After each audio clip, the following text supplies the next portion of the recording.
अस्सलाम वालेकुम डॉक्टर राना मोहम्मद ईशान है। कैसे हैं सब? उम्मीद है आप सब ठीक होंगे।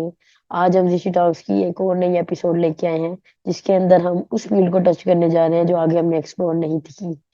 जी हाँ, आप सबने दुरुस्त गैस किया होगा, डेंटिस्ट्री की फील्ड जो है वो अभी तक हमने एक्सप्लोर नहीं थी की अपने पॉडकास्ट में। तो आज जो हमारे मेहमान है जिनका नाम है डॉक्टर यूसुफ अली, जो कि रिनाउंड पेरियोडोंटिस्ट हैं और वर्क कर रहे हैं assistant professor in Lahore medical and dental college. तो उनको हमने बुलाया है ताकि उनसे मजे मजे की इंफॉर्मेशन भी लें और उनसे जो है वो नॉलेज भी लें, जो कि आप लोगों के लिए भी मुफीद होगा और आप लोग इसको आगे भी शेयर कर सकते हैं। तो आइए मिलते हैं डॉक्टर यूसुफ से। अस्सलाम वालेकुम, क्या हाल है यूसुफ भाई? ठीक है आप? अल्लाह का शुक्र, बिल्कुल ठीक ठाक। अच्छा यूसुफ भाई, सबसे पहले तो अपने बचपन का बताएं। थोड़ा सा मुझे तो लगता है आप शरारती होंगे काफी। सही पहचाना आपने। काफी शरारतों में था मैं। यंगेस्ट था घर में। तो उस वजह से कह लें कि शरारतों में ना बस कोई कमी नहीं थी। और जारी बात है, बचपन ना काइंड ऑफ ऐसा होता है ना, अकल तो होती नहीं है, तो बस सब कुछ ही करने का दिल करता है। और शरारतें जारी बात है बच्चों को वही सूट करती हैं। तो बस सही। काफी शरारती बचपन गुजारा है। नहीं तो आप आम शरारतें करते थे या जो एक लीथल वाली होती है वो वाली जो है? नहीं नहीं, शरारतें बड़ी डिसेंट सी होती थी। कोई ऐसा वो नहीं है कि जैसे किसी को नुकसान पहुंचे, लेकिन एक्चुअली भाई थे सारे हम। और अच्छा फिर इसी अच्छा। तरह होता है कि आपके आसपास भी जो बॉयज कंपनी होती है वो फिर मिल मिला के जो मोहल्ले वालों को तंग करते हैं। तो मतलब हाँ। काफी टाइम जो है ना वो इस तरह से ही गुजरा है कि, लेकिन डिसेंट शरारतें, ऐसा नहीं कि जिससे जो है ना लोग तंग आ जाएं और घर वालों को जो है वो शिकायतें जा रही होती हैं, ऐसा नहीं होता। सही सही।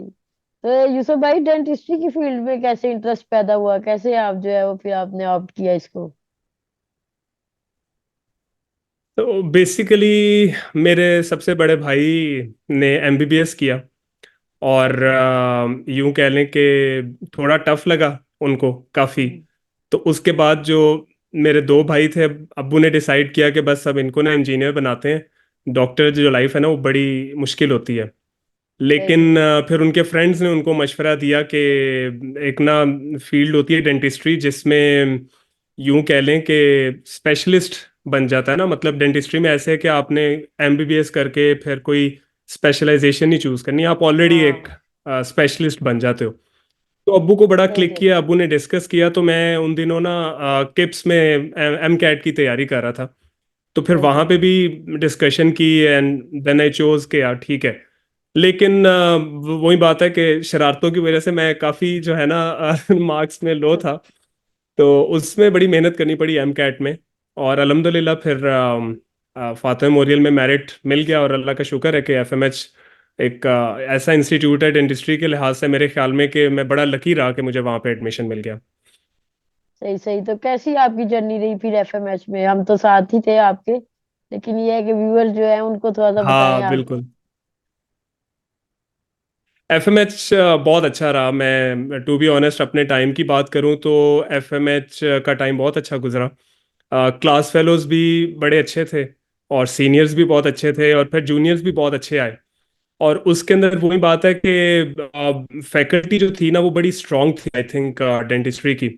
और उनका लोग मतलब एक बड़ा फेमस है एफएमएच के बारे में, मशहूर है कि कैंपस मतलब कि इतना वो नहीं है, हाँ। लेकिन मेरे ख्याल में जो इनकी फैकल्टी और डिपार्टमेंट्स जितने डेवलप हुए हुए हैं ना, तो उस वजह से ना एफएमएच को मैं बड़ा हाईली मतलब रेट करता हूँ अमंग डेंटल कॉलेजेस। और इवन हम्म। मैं मतलब सीएमएच में भी गया हूँ, मैंने एक्सपीरियंस किया है, एलएमडीसी में भी गया हूँ बाकी कॉलेजेस का इतना मुझे आइडिया नहीं है, लेकिन एफएमएच ओवरऑल जो है ना वो एक ए प्लस इंस्टीट्यूट है मेरे नज़दीक। सही सही। तो कैसी आपकी जर्नी रही है? मैं तो यही लगता था कि आप जो है ठीठा ठीठा भी थे और साथ जो है ना बाकी चीजें भी थी। तो आप जरा इसके बारे में थोड़ा सा असल बताएंगे। में हाँ, बेसिकली वही बात है कि पढ़ाई में सारा टाइम गुजरा अंडर ग्रेड तो काफ़ी ज़्यादा। मतलब मेरी हम्म। रूटीन ये होती थी कि मैं मतलब कॉलेज टाइम के बाद घर जाना खाना खा के, तो फिर मैं लाइब्रेरी आ जाता था। हमारे हॉस्टल में ना बेसिकली एसी नहीं होता था तो हम लाइब्रेरी में आते थे सारा बैच। और मेरे साथ जो शरारतों वाले थे, हुआ ये था कि फर्स्ट ईयर में हमारा हॉस्टल और था, एफएमएच का कोई ऑफिशियल हॉस्टल नहीं था। तो उन्होंने बिल्कुल शादमान में बिल्कुल। लिया हुआ था, एक रेंट पे जो भी कह लो। तो वो बस फुली बुक था, फिर उन्होंने एक और घर लिया, और उसमें जो था ना, इतनी अवेलेबिलिटी नहीं थी। तो अभी वो अंडर कंस्ट्रक्शन टाइप कह लो, कि सारी फैसिलिटीज नहीं थी, तो फिर हम इसलिए ना लाइब्रेरी में आ जाते थे। अब मैं बीडीएस वाला अकेला था हॉस्टल में, और सारे एमबीबीएस वाले, और उन सबको आप जानते हो, वो जो हाँ मोहम्मद और अकील और डॉक्टर पीर शाह, डॉक्टर हाँ मोहसिन, डॉक्टर फाहद।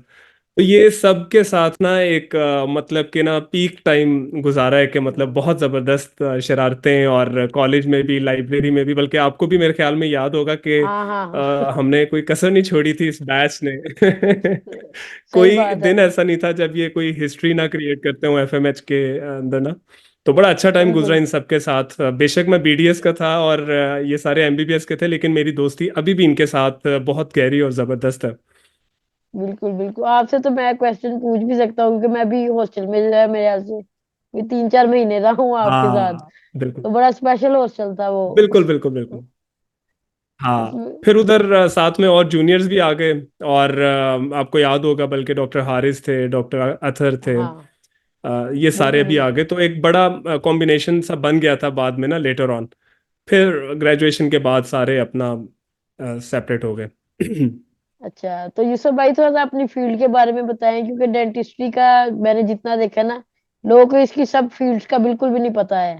उनको बस यही है, या ये दांत ठीक है। निकालते हैं या भरते हैं, बस जो है ना यही काम है। तो थोड़ा सा आप जो है ना इसके बारे में बताएं।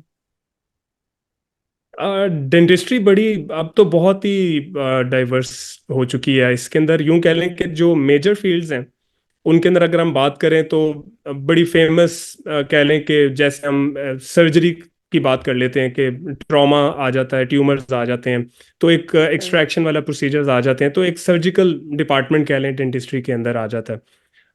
इसके अलावा पेरियोडोंटोलॉजी आ जाती है, जिसमें मैंने लेटर ऑन फेलोशिप की। इसके अंदर गम्स की डिजीज आ जाती हैं, जैसे इनलार्जमेंट है, जैसे ट्यूमर है, जैसे कह लें कि कोई भी इसकी जो पिगमेंटेशन वगैरह की डिजीज आती हैं। और नंबर टू, इसमें डेंटल इम्प्लांट्स आ जाते हैं, और उससे रिलेटेड बिल्कुल सर्जिकल प्रोसीजर्स आ जाते हैं।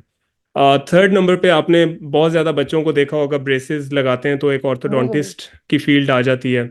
नंबर फोर पे आपने काफ़ी लोगों को मिसिंग टीथ के साथ जो देखा होगा, कि वो रिप्लेस करवाते हैं, रिमूवेबल या फिक्स दांत लगवाते हैं, तो उसको प्रोस्थोडोंटिस्ट कहा जाता है, उस स्पेशलिटी को। और उसके अंदर कह लें कि वो भी आगे काफ़ी डाइवर्सिफाई कर गई हुई है। और इसके अलावा एक जो दांतों के बारे में मशहूर है, रूट कैनाल और हाँ फिलिंग्स करवाना, तो इसको एक रिस्टोरेटिव डेंटिस्ट्री का नाम दिया जाता है। अब इनके अंदर फर्दर थोड़ी सी कह लें कि डिविजन्स हो रही हैं, जैसे रिस्टोरेटिव के फ्लैग के नीचे पीडोडोंटिस्ट तैयार होते हैं, जो कि बच्चों की स्पेशलिटी को डील करते हैं। सही सही। प्रोस्थोडोंटिस्ट के अंदर जीडियाट्रिक आ जाती है, जिसके अंदर जो बुजुर्ग हैं, उम्र में बड़े हैं, उनकी आ जाती हैं ज़रूरियात को पूरा करना दांतों से रिलेटेड। तो वो इसके अंदर भी आप कह लें कि काफ़ी स्पेशलाइजेशन के ना डिविजन्स होती जा रही हैं। सर्जरी के अंदर ट्यूमर वाले अलहदा हो सकते हैं, और ट्रॉमा वाले सेपरेट अपनी फील्ड को चूज़ कर लेते हैं, और वो फिर उसमें एक्सेल करते रहते हैं। लेकिन मेजॉरिटी जो मैंने पांच आपको बताई, उसके जी जी। अंदर अभी तक जो है ना वो फेलोशिप्स हो रही हैं, और उसके अंदर कह लें कि सारी डिवीजन्स हुई हुई हैं। ठीक। अच्छा, एक गोल्डन क्वेश्चन है जो हर बंदे ने मुझे कहा कि आपने पूछना है।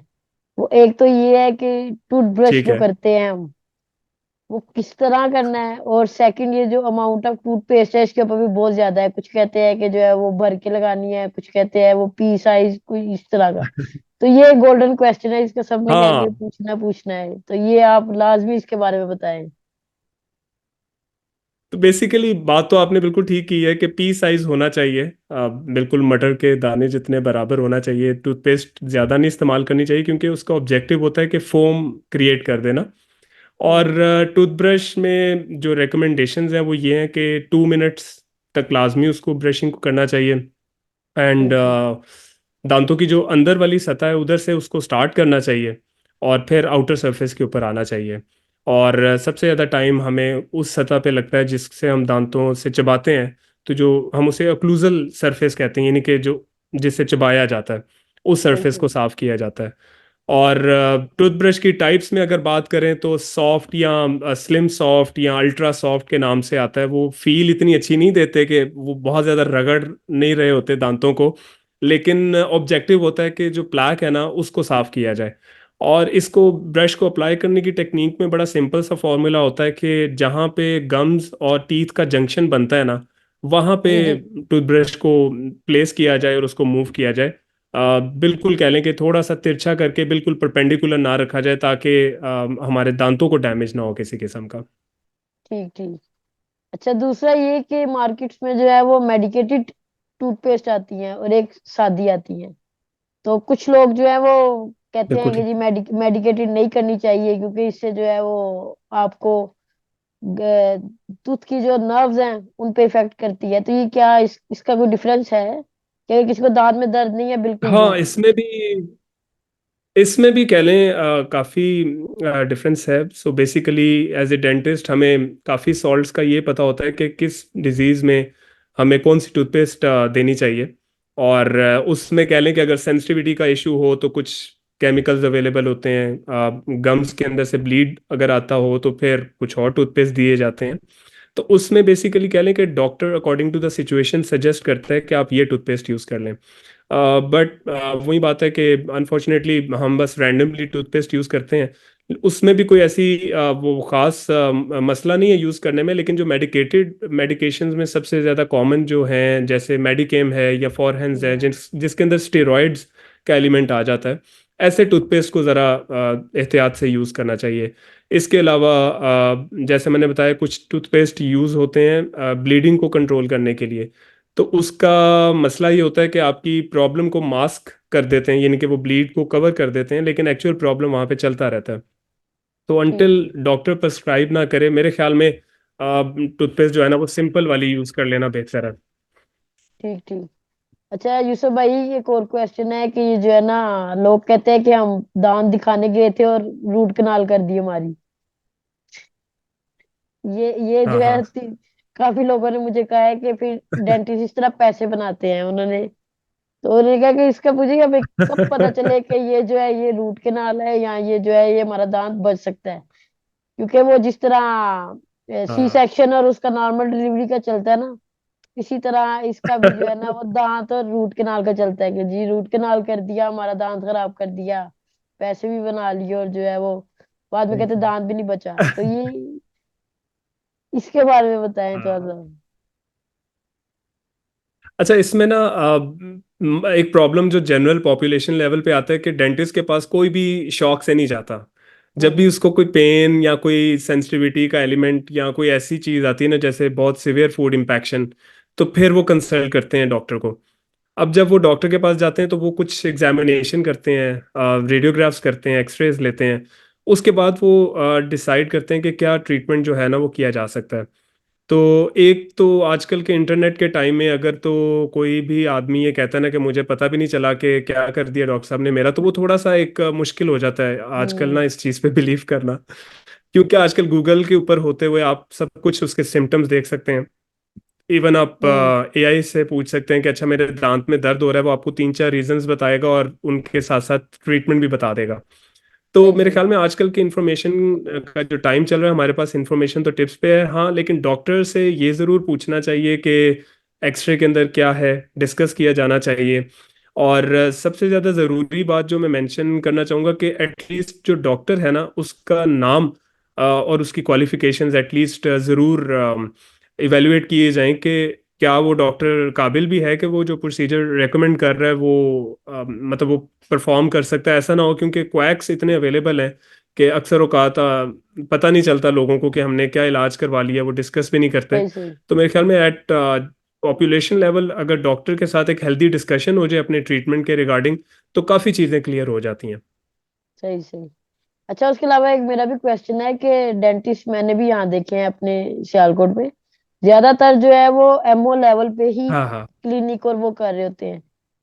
तो बंदे को उनको ऑप्ट हाँ करना चाहिए कि स्पेशलिस्ट के पास ही जाना चाहिए? जिस तरह मेडिकल में है कि हम कहते हैं कि जी स्पेशलिस्ट के पास जो है जिसने एफसीपीएस किया हुआ है या पोस्ट ग्रेजुएट किया हुआ है। हाँ। तो क्या जो एमओ है वो इतना बड़ा अच्छा ट्रेंड सवाल किया होता आपने। है? डेंटिस्ट फी का के हम जो है वो उसके पास जा जाए। बड़ा अच्छा सवाल किया आपने डॉक्टर जिशान। मेरे ख्याल में जो मेडिकल ऑफिसर है ना वो तकरीबन 75% ऑफ प्रोसीजर्स तो परफॉर्म कर लेता है, क्योंकि वो सारे कवर होते हैं जनरल डेंटिस्ट्री में। सही हाँ, सही। एक अच्छा मेडिकल ऑफिसर जो है ना वो अपनी लिमिटेशंस को जानते हुए ना जो डिफिकल्ट टास्क है उसके लिए किसी ना किसी स्पेशलिस्ट को ज़रूर रेफर करेगा। और सही सही। या फिर वो आपको स्पेशलिस्ट की सर्विसेज किसी क्लिनिक पे जो अवेलेबल है उनका बता देगा।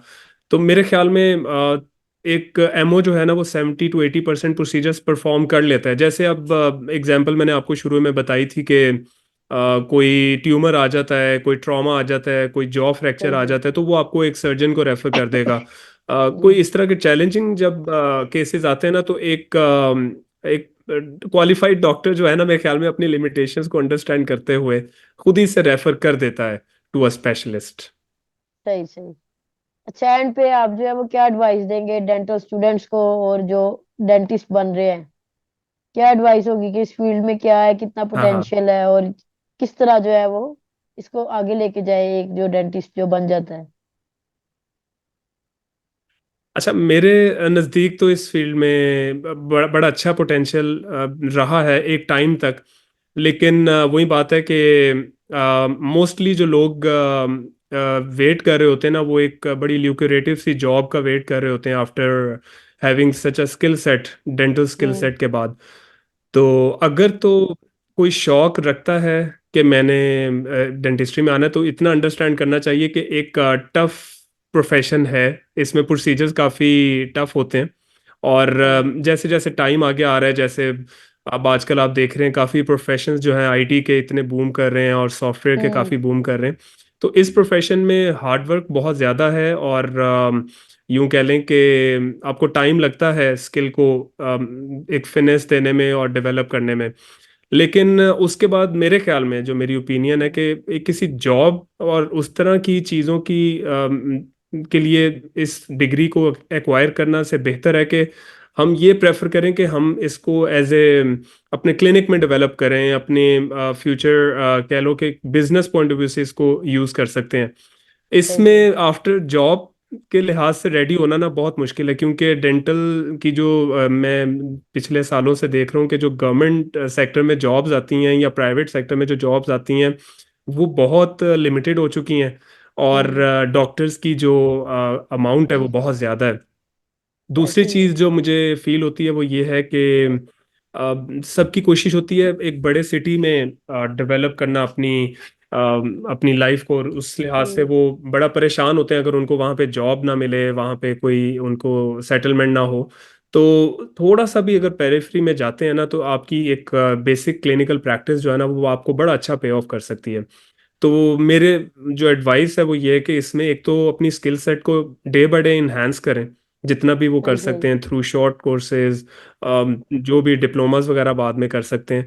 और साथ में अपनी क्लिनिकल प्रैक्टिस को इन्हांस करें। जॉब हंट जो है ना वो मेरे ख्याल में एक बड़ा, अब एक पुराना टाइम हो गया है।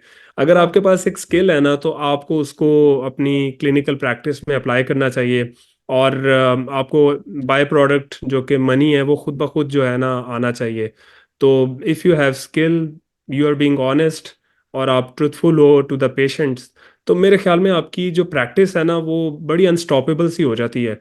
लेकिन अगर आप सही सही। डॉज करते हो लोगों को, और हम्म। आप मतलब जैसे वो आपने शुरू में मेंशन किया कि डॉक्टर साहब के पास गए, उन्होंने रूट कैनाल कर हाँ दिया, हाँ। वो जिस तरह आप वो सी सेक्शन वाली मिसाल दे रहे थे, तो इस तरह झूठ बोल के जो है ना वो डॉक्टर कभी भी मैंने नहीं देखे कि बहुत उन्होंने जो है वो तरक्की की। लेकिन मेरे ख्याल में अगर आप पाकिस्तान में स्किल रखते हैं और ऑनेस्ट हैं अपनी फील्ड के साथ और पेशेंट्स के साथ सच बोलते हैं, तो मेरे ख्याल में आपकी प्रैक्टिस बहुत आगे जा सकती है। ठीक ठीक। अच्छा, दांतों को सेहतमंद रखने के लिए 5 टिप्स बताएं जो कि जो है ना गोल्डन टिप्स हो। अच्छा, दांतों को सेहतमंद, ये आपने हम्म। सबसे इंपॉर्टेंट क्वेश्चन मेरे ख्याल में बड़ा लेट पूछा है, बट हाँ, मैंने कहा एंड मैं पे जो जो है ना। सजेस्ट करता हूँ वो ये है कि हमारे जहन में आता है कि कैल्शियम खाने से या कैल्शियम वाली हम्म। चीजें लेने से दांत बड़े मजबूत हो जाते हैं, लेकिन ना थोड़ा सा एज का एक फैक्टर है। तो बेसिकली 12 ईयर्स तक कह लें कि हमें ना कैल्शियम काफी हेल्प करता है। क्योंकि हम्म। दांत डेवलप कर रहे होते हैं और उसके अंदर बच्चा भी ग्रो कर रहा होता है, तो कैल्शियम बोन्स और टीथ के लिए बहुत हेल्पफुल होता है। लेकिन 12 ईयर्स के बाद क्योंकि सारे परमानेंट टीथ आ चुके होते हैं, डेवलप कर चुके होते हैं, तो यूं कह लें कि आफ्टर 18 चले, हम कह लेते हैं कि आपको ना ज़्यादा कैल्शियम से ज़्यादा फ्लोराइड हेल्प करता है। जैसे आपने सही देखा सही। होगा कई टूथपेस्ट हैं वो क्लेम करते हैं हमारे टूथपेस्ट में फ्लोराइड है। सही। कई प्रोडक्ट्स होती हैं जिनमें फ्लोराइड क्लेम किया जाता है, जेल्स वगैरह। तो वो ज़्यादा हेल्पफुल हो जाती हैं आफ्टर 18 ईयर्स ऑफ एज। लेकिन अगेन यहाँ पे मैं कहना चाहूँगा कि एक्सेस ऑफ एवरीथिंग इज़ हाँ। बैड। तो उसमें ये है कि हम्म। आपको बड़ी regulated quantity of fluoride use करनी पड़ती है, और वो अगेन कोई डॉक्टर अगर प्रेस्क्राइब करे आपको, क्योंकि एक्सेस ऑफ फ्लोराइड जो है वो दांतों का कलर चेंज करना शुरू कर देता है। तो इसलिए सही उसका सही। इस्तेमाल बहुत ज़्यादा नहीं होना चाहिए। हमारे घर में जो पानी आता है उस पे भी उनकी क्वांटिटी लिखी होती है, वो भी बिल्कुल मॉनिटर बिल्कुल। करनी चाहिए। हमारी जो टूथपेस्ट प्रोडक्ट हैं उनमें भी फ्लोराइड को देखना चाहिए कि वो एक्सेस लिमिट्स में ना हो।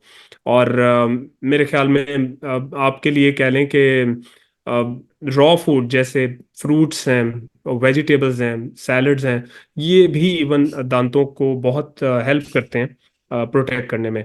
जैसे विटामिन सी गम्स के लिए बहुत अच्छा होता है, तो ये बहुत ज़्यादा क्वांटिटी में सिट्रस फ्रूट्स, गुआवा, इनके अंदर अवेलेबल होता है। और बिल्कुल। ये सब चीज़ें कह लें कि हमारे दांतों के लिए बहुत हेल्पफुल रहती हैं, फ्रूट्स एंड वेजिटेबल्स। मेडिसिन का कोई बहुत रोल नहीं रहता। जब वो बाहर आ जाते हैं दांत मुंह के अंदर, तो उनके अंदर सिर्फ एक फ्लोराइड है जो एक्सटर्नली हेल्प कर सकता है। सही सही। अच्छा, एंड पे हमारे चैनल के बारे में कोई ओपिनियन या कोई एडवाइस या कुछ भी जो है आप कह सकते हैं, कुछ भी आप कहना चाहें। बस मेरे ख्याल में मैं आपके चैनल से मैं काफ़ी देर से फॉलो कर रहा हूँ। आप अच्छा ये करते हैं, कंटेंट क्रिएट करते हैं स्पेसिफिकली यूथ को मोटिवेट करने के लिए। आप जो डॉक्टर्स को लूप में लेते हैं और उनके साथ डिस्कशन करते हैं, तो बस इसको मेरे ख्याल में आप कंटिन्यू करें और ज़्यादा फ्रिक्वेंट करें। आपके हम्म। माशाल्लाह से आपका यूएचएस का भी एक्सपोजर है, आपके हाँ। कोलीग्स हैं। आप जहाँ सियालकोट में मेरे ख्याल में आप रहते हैं, वहाँ के जी जी। लोकल एरियाज में जो आपके डॉक्टर्स काम कर रहे हैं, डेंटिस्ट काम कर रहे हैं, फार्मासिस्ट काम कर रहे हैं, उनसे उनका एक्सपोजर लें कि वो बिल्कुल। क्या कर रहे हैं रिगार्डिंग देयर फील्ड, ताकि लोगों को मोटिवेशन मिले। और मेरे ख्याल में थोड़ा सा आप अपना एक सेगमेंट ऐड कर लें कि वो क्या कंट्रीब्यूट कर रहे हैं टुवर्ड्स द कम्युनिटी, ताकि सही ये भी सही। पता चले कि हम दूसरों को तो सारों को कहते हैं कि वो काम नहीं करते, पॉलिटिशियंस या ये वो, लेकिन हम अपने लेवल पे जो है वो क्या कर रहे हैं अपनी लोकेलिटी में। तो मेरे ख्याल में इससे भी एक बड़ा फीडबैक डेवलप होगा। सही सही। Thank you so much Yusuf भाई, आपने टाइम दिया इतना। Any time. एनी हाँ, टाइम। चले, बहुत बहुत थैंक यू शुक्रिया सो मच आपका। डॉक्टर जिशान बुलाने के लिए आपके चैनल पे मुझे। हाँ। Okay. And thank all you the so best. Much. Thank you thank take care. You. Thank you so much. अल्लाह हाफिज। अल्लाह हाफिज।